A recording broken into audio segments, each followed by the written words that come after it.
Hello everyone, what is up? Nubby here, back with another video, and today I want to talk about a gacha game that I feel is very underrated and it is not getting enough attention in the current gacha space. This game has a very unique combat system, equipment system and art style alongside a very decent story and world building that is 100% carried by its great voice acting. This game is none other than Ash Echoes. You might have heard of it, you might have not, but in this video I will be talking about what I really enjoyed about this game, what I didn't like about this game, and why I think it is so underrated, as in why there are not more people playing and talking about this game. So let's start with the biggest reason why I even tried this game in the first place during the global release: the combat.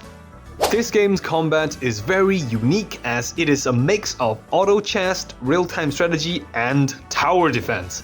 During combat, you can deploy 4 units at a time, and each unit will typically have their own class, skills, and elements. And like auto chess, after you deploy your units, they will play and fight automatically. If your character is a damage dealer, they will attack any enemies within their range. If your character is a support that can passively heal, then they will heal the team if they have the ability to do so. However, this is where the combat similarities to auto chess ends and the real-time strategy aspect of the combat starts, as the game will give you full control of where to position or relocate your units, when and where to use their skills and ultimates, and you can even choose to recall and change the units you deployed in the middle of combat to swap and deploy units that are better for the situation of the fight. For example, midway through a battle, if you find that your team is taking a lot of damage really fast, you can swap out one of your damage dealers for another tank or a healer to increase the team's survivability. You can even do something cheesy like quickly swapping to a support with a passive revive before a boss one-shots one of your units.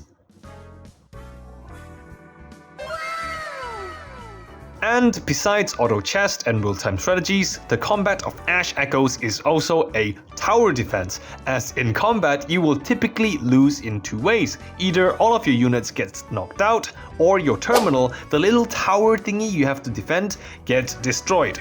In the story, if I'm not mistaken, the terminal is basically a shielding device that will set up a big force field or dome that covers the entire combat area to keep civilians out and limit the damage caused to public property, which is why it is very important to defend the terminal.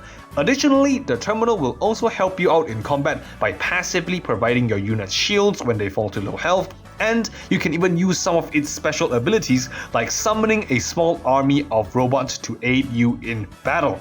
Overall, the combat of Ash Echoes is very solid, and if you're a fan of auto chess gacha games like AFK Journey, but like me would like more control and real-time strategy during combat, you are going to love the combat of Ash Echoes. Moving on to the unique equipment system of Ash Echoes, for those of you who have played other gacha games like Genshin Impact, Honkai Star Rail or Winning Waves, where their equipment system or gearing system is all about grinding to get the best or perfect main stats or substats for your relics and equipment by defeating enemies or challenges over and over again. For Ash Echoes, it is 100% not like that at all. In fact, I feel that Ash Echoes is the least grindy gacha game I have ever played, because instead of a relic or artifact gearing system where you have to keep grinding over and over again until RNGesus finally decides to give you a relic with good crit substats that will only just roll into defense, for Ash Echoes, all you really gotta do is the Echoing Nexus, which is a roguelike dungeon crawler mode where you get to pick and choose randomized buffs or stats that is made available to you by your memory tracers, which are the weapons of the game. And after completing this mode, the characters you select as the leader will keep all the buff and stats gained from the dungeon, after which, if you set them as the leader of a team, all other units in the team will get the buffs and stats as well. Meaning, to build a whole team with 8 characters, all you gotta do in Ash Echoes is to spend like around 15 minutes to do a dungeon run for a single character you plan to set as the leader, to get some buffs that synergize with the team's combat style, and the team is done. or more specifically, that is the equipment and gear, for the whole team ready and done. Besides having good combat gameplay and one of the least grindy gearing systems in the gacha space, I want to take a moment to appreciate how good the art in this game is. I mean, just look at the art for some of the memory traces. It looks beautiful, and because the main story of Ash Echoes is told in the style of a visual novel, the hand painting style of some of the art during the story just looks really good and is very easy on the eyes. This good art style paired with great voice acting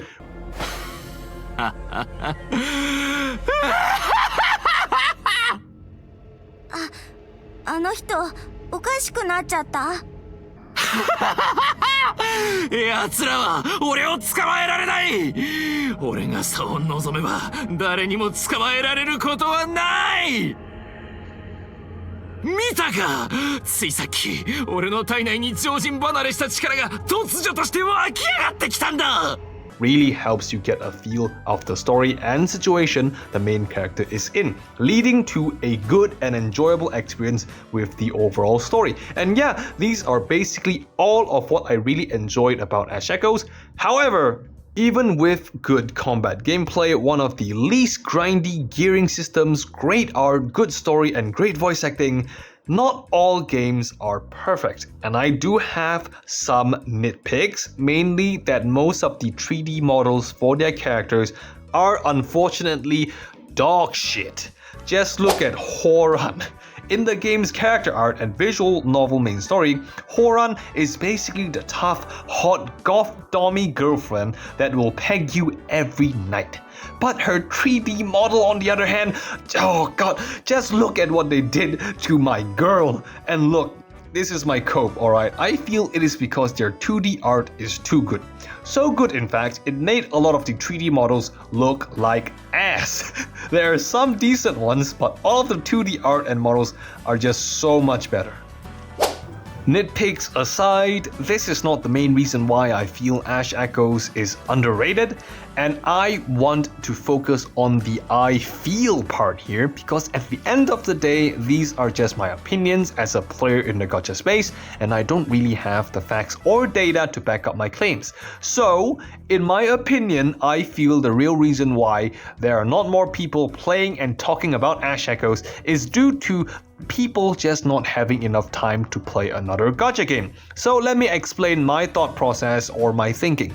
For me, I play multiple gacha games, and each gacha game will have daily quests or missions for you to do every single day to get resources or to make your account stronger and to help you progress through the game. These, depending on the gacha, will take maybe around 10 minutes, some a little more, some a little less, but I'm just using 10 minutes as an estimated average. At one point in my life, I was playing 5 gacha games: Honkai Star Rail, Genshin Impact, Zenless Zone Zero, Withering Waves, and AFK Journey. Meaning, if the dailies of each game takes 10 minutes each, I will have to spend at least 50 minutes a day, which is almost an hour, doing just the daily quests for all 5 games. And if you include the story quests, side quests, or limited story events that gacha games typically have, if you play 5 gacha games, you will most likely have to spend a lot more than just 50 minutes a day. So me as a college student, trying to balance out assignments, exams, exercising, and having a general life outside of gacha games, needing to spend an hour or two every day on gacha games is a bit of a chore. So much so that I'm honestly not very incentivized to play or try out new gacha games. And the only reason why I can even play Ash Echoes is because I stopped at playing AFK Journey and Genshin Impact to give myself more time in my day to do or play something else. And this is the biggest issue, because in order to try and play a new gacha game, you gotta give up on an existing gacha game that you have probably already sunk hours or money into. So I feel unless the new gacha game is like Withering Waves or the next big Genshin killer or like the gacha game of the year, most people won't really, be incentivized to try the gacha game. An example I can think of is Punishing Grey Raven. I have only heard good things about the game. I heard the combat is great, the story is good, and the music is just baller. But I just can't find the time to try it, and honestly, I am a little scared because if I do try it and if I do like it, I will have to either find more time in my day to play it or stop playing one of the gacha games that I am currently playing to make time for the new game. So all in all, I feel this issue of not having enough time is an issue that affects all gacha games that are underrated in general. The problem isn't because they aren't good, the problem is because they aren't great. They aren't the next big gacha game, and because of this, for Ash Echoes, which is a very good solid gacha game, as underrated as the game may be, unfortunately I understand and I accept that it is underrated and there isn't really much I can say or do about it.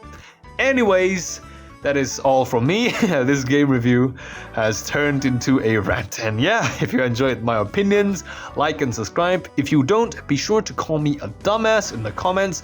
Thank you so much for watching. Nubby out.